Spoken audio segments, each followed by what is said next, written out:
I have taken opinion of the Advocate General, opinion of the legal advisor who is Mr. Chetan Pandit, who is advising us in this mother dispute.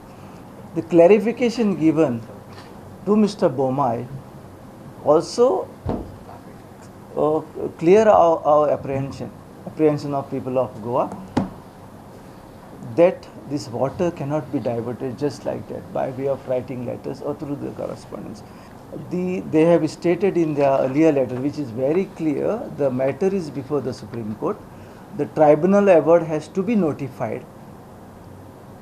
Unless and until it is notified, they cannot seek the permission. And to notify the award of the tribunal, they need to wait for the Supreme Court order. Supreme Court has to decide about the petition filed by all three states. And there are interim orders also. So unless and until the Supreme Court disposes our petitions, they cannot even notify the tribunal award. So there is no need to get panicky. There is no need to get apprehensive about the diversion. So Mr. Javadekar is on the record that Goa's interests will be protected.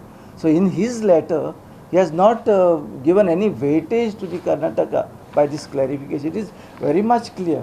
He said Karnataka can start the work provided after the gazette notification of tribunal necessary forest wildlife permission. So this permission they have to wait till the Supreme Court gives us the judgment.